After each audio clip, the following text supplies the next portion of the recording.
अगर चीजें ऐसे ही चलती रहीं तो वो दिन दूर नहीं है जब लोग इंडियन रेलवे की सफर को मौत का सफर कहने लगेंगे। मतलब 13 दिनों के अंदर देश में 60 ट्रेन हादसे हो चुके हैं, यानी कि हर दूसरे दिन एक ट्रेन हादसे का शिकार हो रही है। गुजरात, राजस्थान, यूपी, बिहार जैसे सभी राज्यों में ट्रेन हादसे हो रहे हैं और अब बारी है झारखंड की। 30 जुलाई की सुबह यहाँ एक ट्रेन हादसे का शिकार हो गई, जिसमें 2 लोगों की मौत हो गई और 20 लोग जख्मी बताए जा रहे हैं। ऐसे में सवाल उठता है कि आखिरकार लगातार हो रहे इन रेल हादसों का जिम्मेदार कौन है और सरकार इन रेल हादसों को रोकने के लिए क्या कर रही है, जानते हैं इस वीडियो में। Hello everyone, I am Himanshu and you are watching uncut.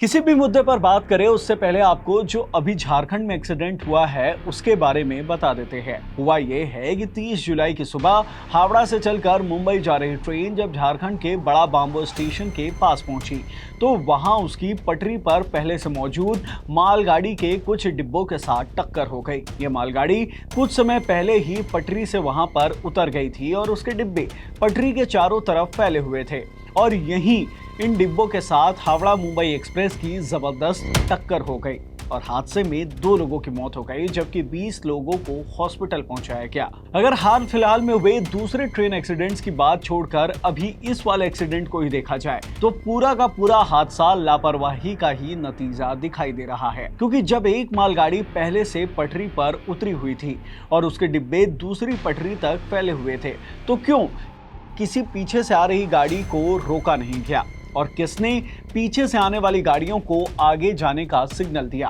और इस लापरवाही के चलते ये बड़ा रेल हादसा हो गया। हालांकि जांच तो जरूर ही की जाएगी, लेकिन आपको इसी तरह के कुछ लापरवाही के नमूने और दिखा देते हैं। जैसा कि मैंने पहले ही बताया है कि बीते 13 दिनों के अंदर 60 ट्रेन हादसों का शिकार हो चुकी है। उनमें से एक 18 जुलाई को यूपी के गोंडा में ट्रेन हादसा भी हुआ है। यहाँ चंडीगढ़ से डिब्रूगढ़ की ओर जा रही एक्सप्रेस ट्रेन की 10 बोगियां अचानक पटरी से उतर गई थी और इस गंभीर हादसे में 4 लोगों की मौत हो गई। इसके बाद लगातार 3 दिनों तक मालगाड़ी हादसे का शिकार होती रही। 19 जुलाई को गुजरात के वलसाड के पास मालगाड़ी पटरी से उतरी, फिर 20 जुलाई को यूपी के अमरोहा के पास मालगाड़ी पटरी से उतर गई और फिर 21 जुलाई को पश्चिम बंगाल में मालगाड़ी डीरेल हो गई। यानी कि लगातार 3 दिन मालगाड़ी हादसों के नाम होती रही। इसके कुछ दिनों बाद 29 जुलाई को दरभंगा से दिल्ली जा रही संपर्क क्रांति एक्सप्रेस समस्तीपुर के पास 2 टुकड़ों में टूट जाती है। हालांकि इस हादसे में किसी को नुकसान नहीं हुआ, लेकिन चलती ट्रेन का 2 हिस्सों में टूट जाना किसी बड़े हादसे से कम नहीं होता है। और अब 30 जुलाई को झारखंड में रेल हादसा हुआ जिसमें 2 लोगों की मौत हो चुकी है। अगर आप इन 13 दिनों के अंदर हुए 7 हादसों को देखकर परेशान हो रहे हैं तो रुकिए, आगे जो डिटेल है वो सुनकर तो शायद आप रेल में चढ़ने से पहले 10 बार जरूर सोचेंगे। पूरे देश में हुए रेल हादसों को छोड़कर अगर सिर्फ झारखंड का डेटा आपको बताया जाए तो बीते 14 महीनों के अंदर 4 बड़े रेल हादसे हो चुके हैं, जिसमें 320 लोगों को जान माल का नुकसान हुआ है। आज हम इंडियंस ट्रैवल के लिए सबसे ज्यादा इंडियन रेलवे पर ही डिपेंडेंट है। हमारे पास टिकट नहीं होता है, रिजर्वेशन नहीं होता है, तब भी हम रेल में चढ़ जाते हैं क्योंकि हमें भरोसा है कि भारतीय रेलवे हमें हमारे घर तक जरूर पहुंचा देगी। कभी कभी लेट हो जाती है लेकिन पहुंचा जरूर देती है। लेकिन इस तरह से जो रेल हादसे हो रहे हैं, अगर उस पर सरकार लगाम नहीं कसती है तो फिर शायद हम भारतीयों का इससे भरोसा उठ जाएगा। वैसे ऐसा नहीं है कि इन हादसों को रोकने के लिए सरकार कुछ नहीं कर रही है। सरकार कर तो रही है लेकिन उसका असर दिखाई नहीं दे रहा है, क्योंकि सरकार ने सालों पहले से कवच सिस्टम लॉन्च किया था जो हर ट्रेन के ऊपर लगाया जाना था।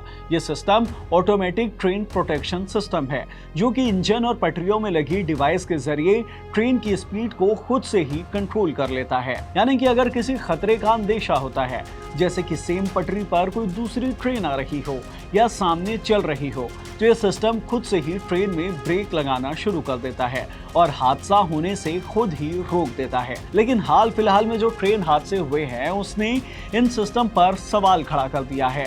लोग तो यहाँ तक कह रहे हैं कि आखिरी बार यह सिस्टम ट्रायल के दौरान ही सही से काम किया था, जब अश्विनी वैष्णव ने खुद ट्रेन में सवार होकर इसका ट्रायल लिया था। हालांकि इस पूरे मामले में विपक्ष के आरोप के बीच सरकार ने ये जानकारी दी थी कि ये कवच सिस्टम अभी तक सभी ट्रेनों में नहीं लगाया जा सका है और शायद इस कारण हादसे हो रहे हैं। वैसे आपको बता दें, मोदी सरकार हर साल रेलवे की सुरक्षा के लिए और ज्यादा से ज्यादा पैसे खर्च करती आ रही है। हाल के बजट में सिर्फ रेल सुरक्षा के लिए 1,78,12,00,000 रुपए अलग से आवंटित किए गए, जो कि साल 2014 की तुलना में 2.5 गुना ज्यादा है। तो इससे यही समझ में आ रहा है कि जैसे जैसे रेल सुरक्षा का बजट बढ़ रहा है, वैसे वैसे रेल हादसे में भी बढ़ोतरी होती जा रही है। इस वीडियो में इतना ही। इस वीडियो से मिली जानकारी पसंद आई हो तो इसे लाइक कर दीजिए, शेयर कर दीजिए। साथ ही हमारे चैनल अनकट को जरूर सब्सक्राइब कीजिए। धन्यवाद।